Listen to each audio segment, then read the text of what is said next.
Hello and welcome back to another episode of You Want to Do What? Today we've got Sophie Lucas on, and she's a fair director working in the art industry. Hi, Sophie. Hi, Daniel. How are we? I'm very well, thank you. How are you? I'm good. I'm good for a Monday. We're starting off the week all right. Yeah. It's a busy time for me at the fair at the moment. So Mondays are a good day actually to kind of list out everything you're going to be doing and really get going in the week. Do you know, I was actually at the Affordable Art Fair in where was it this weekend? In West London somewhere. Can't remember Yes, where. that would be in Battersea. Yes, Battersea. And it was really cool. It was the first time I've been to an art fair. But yeah, no, I thought it was really, really interesting actually. Oh, I'm glad you enjoyed it. Sophie, should we jump straight in? Do you want to tell everyone a bit about what you do? Yes, of course. Um, so I am currently fair director at the Other Art Fair, which is a fair for artists rather than galleries like the fair that you just mentioned. And I've been working at the Other Art Fair for almost 10 years now. So I've spent all that time sort of working with hundreds of artists. I lived in London and New York, and spent time with artists in Chicago and Toronto and LA, as well as, of course, those cities, Brooklyn and London. And the fair is a platform for artists to sell and showcase their work independently and maybe find gallery representation or forge their own career independently of the gallery world. So it's interesting working with these different individuals. And alongside that, I really care about professional development for artists. So I teach for University of Arts London. I have my own podcast, The Visible Artist, which is all about artists. And I'm on various boards as well in the art world, which just really helps me stay connected with what's going on. Wow, really cool. So, I mean, the art world is quite an interesting place, isn't it? I think unless you're actually in it, then it's sort of nobody really knows what goes on. Can you sort of break down the industry? You mentioned there's galleries, you mentioned there's independent artists. Where do you fit in that kind of world? How does the industry structured? Yes, I completely agree. It can be quite intimidating, I think, from the outside. And there's different ways to look at the art world. And there's actually so many great books out there as well that I'd recommend. I can send you links for the show notes. Yeah, perfect. But there's, of course, there's the arena of the public museums, and then there's the private side of things where you're actually selling work. And there is some crossover there, but essentially that's a good way to look at it. And I sit within the private side of things, so working with artists, working at a fair. Traditionally, art fairs are art fairs are for galleries, and they really often dictate the schedule of the year. So there's so many art fairs all over the world. I don't know, there's probably about 200. I think at one point it was said that there were 260 art fairs going on, and these are major art fairs. They're not even the smaller ones. Wow. And so lots of the galleries travel around to these different fairs and show their artists. So there's the world of art fairs and galleries. There's obviously the world of auction houses as well. That's a different side of things. But yes, I sit within the art fair world, which is linked to galleries, but because we're a fair for artists, kind of on the other side of it. And that's why the fair is called Other, because it's meant to be sort of the other of the art world in that sense. Interesting. So how did you end up in the world of art? Have you always had an interest, or where's it come from? I think, like quite a lot of people in the art world, sort of found my place, and it sort of was a bit trial and error, just following what I was interested in. I studied music as my undergraduate degree, but having looked at various art disciplines and art genres through that channel of music, I then flipped it around and did a master's in art history, and thought that I was going to go down a more traditional route. I did some work at the National Portrait Gallery in London and worked at the Handel and Hendricks Museum. So I was very much going down the museum route, but then found myself moving into the art fair world. I got a job at the Other Art Fair and loved the momentum of the fair. I loved working with artists and working towards an event, and there was just such an exciting energy towards the fair. And it was also meant to be a slightly more subversive exciting experimental space for art. So I just really enjoyed that side of it, and I haven't left. Is it quite a difficult industry to break into? I mean, you mentioned you studied at university, but I mean, I think I've actually had a friend who studied art at university, and tried to break into the industry, but found it really difficult to get a start in actually in the industry itself. Have you got any advice for anyone thinking about getting into there and how to break in? Yes, I think it's really challenging, and I know that from my own experience of applying for positions. I remember when I was at the National Portrait Gallery, I went into the HR room to, I don't know, I just went in to check on something whilst I was there, and I saw all the folders that they had on the wall, all for different positions that were currently live, like assistant curator, say. And there were just so many file boxes full of CVs and cover letters labeled with that. So it's such a strong visual, reminding me of how competitive it is to get any of these positions. So I was quite shocked by that, but I think you just have to be really persistent. I did have a really useful meeting with a museum director, the director of Compton Verney Art Gallery and Garden. It's a sort of public space. And he very kindly, I just emailed him and said, would you be able to give me some advice? This was right at the start of my career. And he looked at my CV, and even just watching him look through my CV, and I could tell that he was just really looking for the key experience and the key words, and almost transferable skills didn't seem to apply. He was just really looking for those keywords like gallery, museum, fair, artists, working in an artist studio. And that's when I really realized I just needed to get some more experience on my CV. And that's what I did. So I started working in various places, and even just doing small short-term placements. Like, for example, if you wanted to work at the other art fair, we're always hiring just for the 4 days on site, and they're paid positions, and it's just a really great way to get that on your CV. And then suddenly after 4 days you've got art fair on your CV, and often it leads to other opportunities anyway. But even just for that piece of your resume, it's so important. And I think so, having had that meeting with him really early on, that really made me realize you've got to be really focused on your CV and just try and get that experience on there. Yeah. How competitive is it to actually just get that experience though itself? Is that a difficult step?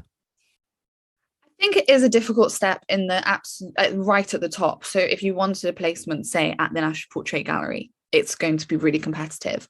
But there are so many amazing art organizations and collectives and smaller events, and it's worth being part of those. So maybe there's your local museum, or there's an open studios going on nearby, so you can maybe go and volunteer there. I know that some people aren't in a position to be able to volunteer, but even there are lots of paid opportunities now in smaller places. So I would just keep looking for those. There's lots of really great websites. One of them's just called artsjobs.org.uk on the Arts Council website. So have a look on there regularly, and just keep applying and go for it. Sure. So you mentioned you went to university, but is that actually a requirement for formal qualifications to work in part of the industry you work in? I would say having experience is more important. So you don't necessarily have to have a degree in art history. I would just, try and get that experience on your CV. I mean, it depends. If you want to be more of a specialist, for example, if you want to work in a conservation department, you're going to have a very specific set of skills and a degree, probably in chemistry.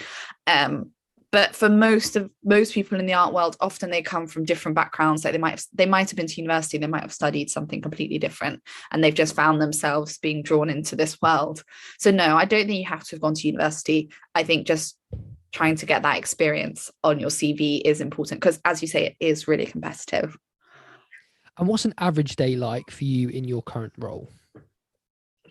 It's an interesting question, particularly after COVID, because obviously everything changed. But essentially my role is running the fair. So I'm in charge of finding artists, finding 130 artists to show at the fair, finding partners and features to create an interesting visitor experience and environment, and create installations that our visitors can enjoy.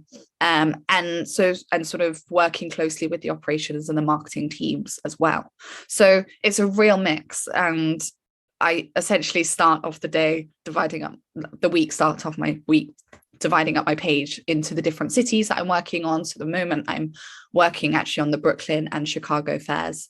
And then we have this big plan of sort of a 6-month plan of how we're going to deliver a fair. And I'm overseeing that. Where are we? Have we got enough artists involved? If we haven't, let's go to some studios and get them on board. Or we're talking to the marketing team about the campaign and launching that, and what are our key USPs for this fair, and talking to some features about sort of some partners that I particularly like. Perhaps it might be a print studio or a small film collective, all sorts of different ideas. And I just get in touch with them and talk to them about being a partner of the fair and getting involved. So it's a really creative job because I'm looking for lots of new ideas all the time. And of course, working closely with the artists as well.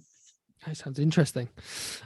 What kind of roles are actually available in the part of the industry that you work in? I think most people think of the art world, they think of being an artist, or maybe, working in a gallery and actually selling the art. But what kind of roles actually exist in the industry that we might not have heard about before?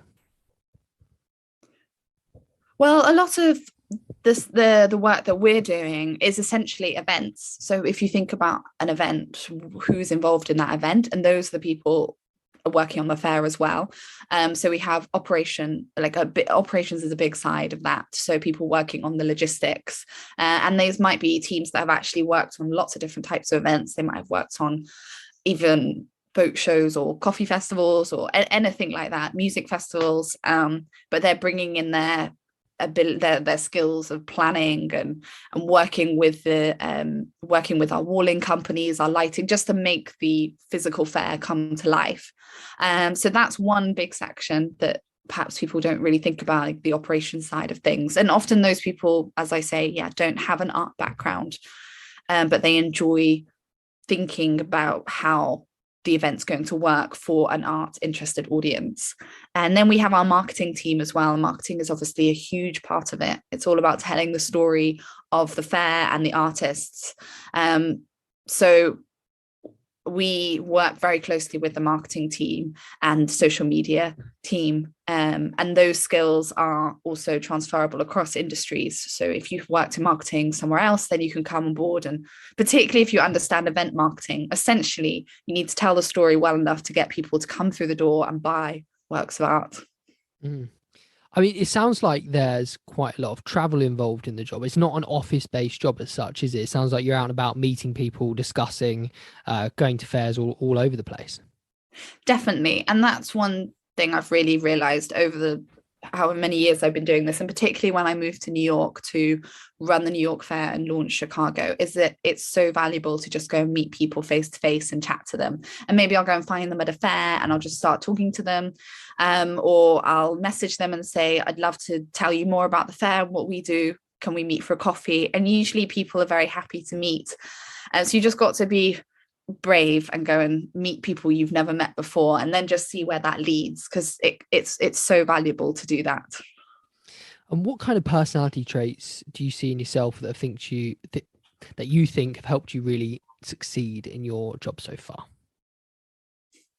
I think being able to handle the mix of the practical and the creative is really important for this job. And as I mentioned, in other elements of the art world, you might be more of one type, sort of have one particular skill, and it's quite a dry job in that way, and you're just really focused and you just bring those certain skills. But I think for this job, because you're often working in small teams, but you're producing these events that appeal to so many different people, and you've got different types of audiences, you've got your visitors, you've got your artists, and so being creative and being practical is really important.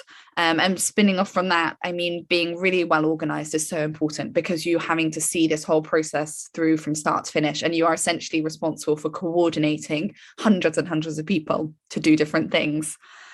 But I think also really enjoying the excitement and the energy of being on site is so important. That's what I've seen over the last few years working with people.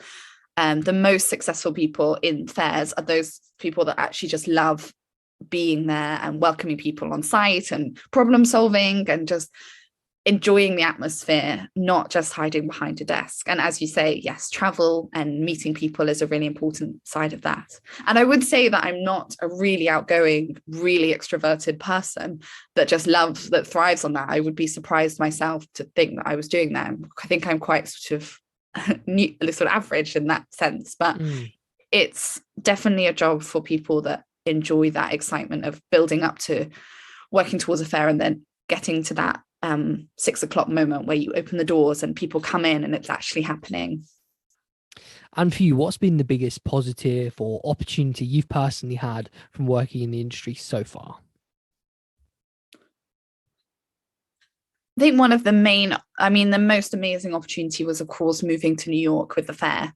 So a few years ago, I was asked to go out as fair director and run the New York fairs and launch Chicago. And I'd never been to Chicago before. So it really was a blank canvas to just make the fair happen. And I was working with the team, of course, but it was quite an amazing challenge to have to go out and make that happen. So I think that was just such an opportunity. I love both Brooklyn and Chicago as cities to be working in. Met so many amazing people. It was really interesting to see the differences between the cities and the different dynamics in the art world there. And I think I just really learned so much and grew a lot as a person as well. Wow. It does sound amazing. What an opportunity that, not many people get that opportunity in their jobs today. No, but I think in the art world, if you're part of an organization that is, lots of the galleries are international, so you could have that opportunity. It's a real plus if you want to be traveling. I think sometimes it's not as glamorous as it seems because budgets can be quite tight. I spent a lot of time working on my laptop waiting in the departures lounge, and it definitely wasn't glamorous. And on the flip side of that, what's something that's maybe less favorable or slightly negative you found so far about working in the industry? I think it's there are a lot. For me personally, I suppose I don't even know if this is necessarily a negative, but it's a consideration that I think working, kind of just touched on this, but it's not as glamorous as it looks, and you do have to have that mindset of working on events, and I think sometimes people struggle with that. So you have to, it's long days and you're on site all for a long time, and you've really put a lot into this project, and then you might get negative feedback on site. You can't please everyone, and I think sometimes most of the artists are really, really lovely, and so they're so supportive, but obviously you do get certain people complaining or even members of the public coming up to you and being surprisingly aggressive, and I think that's a negative side of it, that you just have to be quite thick-skinned and deal with that. And all of the team have done the same, and we all know how it feels to be in that situation and be confronted in that way, so we can all help each other, and we just go back to the organizer's office and just give each other some hugs and try and recover. And how does somebody begin to progress once they're actually in the industry? That's a good question. I think often in the art world, it's really small teams, so you can progress quite quickly. Often in a gallery, you might start as the gallery assistant, but you're really working directly with the gallery director. So it's quite amazing that you have that direct link. And so you can small teams, so you can progress quickly. So I suppose just working hard, working well, and building relationships as well. People always say that, and it's hard to do. I know it's hard to network, but I think just trying to meet as many people as possible, be really proactive and going to events. There's so many events on in the art world. There's private views every Thursday night, and there's lots of art fairs going on, and just try and go along, and you start seeing the same people at these places as well. So it's really worth just being there and chatting to people. I think you mentioned earlier at the beginning of the podcast, you've actually launched your own podcast. Do you want to tell us a little bit about that?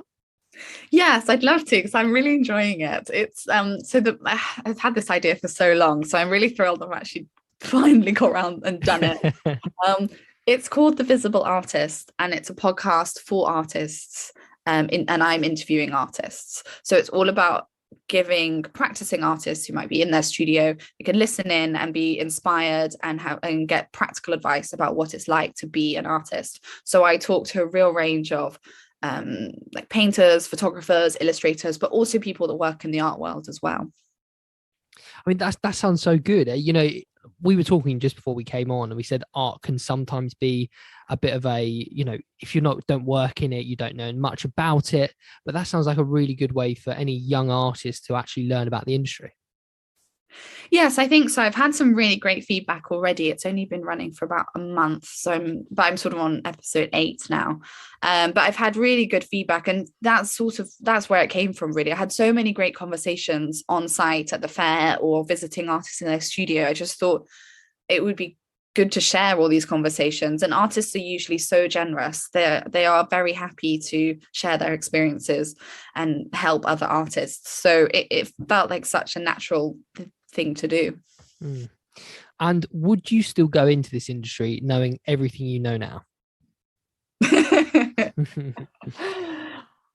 Yes, I definitely would. I love fine art and contemporary art, so I always feel stimulated by that, and it's such an amazing world to be in that you can always go to a gallery show or go to a museum, or you're just engaging with this art that really, it's really, whatever you're actually doing day to day, whatever admin you're doing, you come back to the fact that you're working with artists, and they're often making really quite thought-provoking or provocative or just really beautiful work.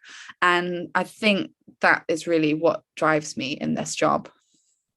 Well, Sophie, it's been an absolute pleasure having you on the show. I've loved hearing about your career so far. Loads of great advice in there. And where can people find you if they want to connect or reach out? You can check out my Instagram at Sophie Lucas. That's Loxton, or the Visible Artist podcast. Brilliant. Thank you, Sophie. Thank you, Daniel. That was great.